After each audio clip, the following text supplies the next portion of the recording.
আসসালামু আলাইকুম রহমতুল্লাহ। Welcome to viral news BD. Viral news বিডির পক্ষ থেকে সরকারি চাকরিজীবীদের জন্য একটি মহা সুখবর বললেও চলে, কারণ আমরা মহার্ঘ ভাতা বাতিলের একটি খবর পেয়েছিলাম, কিন্তু মহার্ঘ ভাতা নিয়ে কোনো সিদ্ধান্ত হয়নি, অর্থ উপদেষ্টা বলেছে।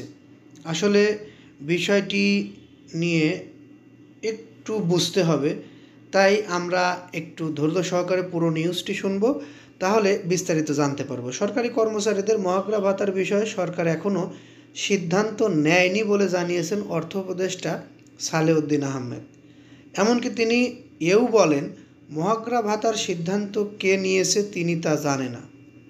সরকার কি তাহলে এই সিদ্ধান্ত থেকে সরে আসলো কিনা, এমন প্রশ্নের জবাবে সালেউদ্দিন আহমেদ বলেন, সরকার এ বিষয়ে কখনো সিদ্ধান্তই নেয়নি, অর্থাৎ অর্থ মন্ত্রণালয় থেকে এর ঘোষণা হয়নি। উল্লেখ্য, জনপ্রশাসন মন্ত্রণালয়ের শ্রেষ্ঠ সচিব মোহাম্মদ মোখলেসুর রহমান গত 15 ডিসেম্বর সরকারি কর্মচারীদের মহার্ঘ ভাতা দেওয়া হবে বলে জানিয়েছিলেন।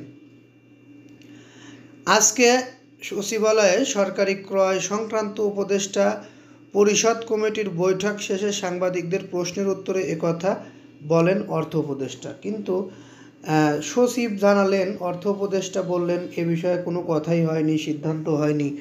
এ নিয়ে একটু ঝামেলার সৃষ্টি হচ্ছে মনের মধ্যে। রেলওয়ে কর্মচারীদের দাবি পরিপ্রেক্ষিতে তিনি বলেন, সরকার সাধ্যমতো সব দিয়েছে, যেসব দাবি যৌক্তিক ছিল সেগুলো আমরা মেনে নিয়েছি। ওভারটাইম দেওয়া হয়েছে, কিন্তু এখন যদি বলে আরও চাই তাহলে সমস্যা। কিন্তু অনেকেরই অনেক দাবি দেওয়া আছে।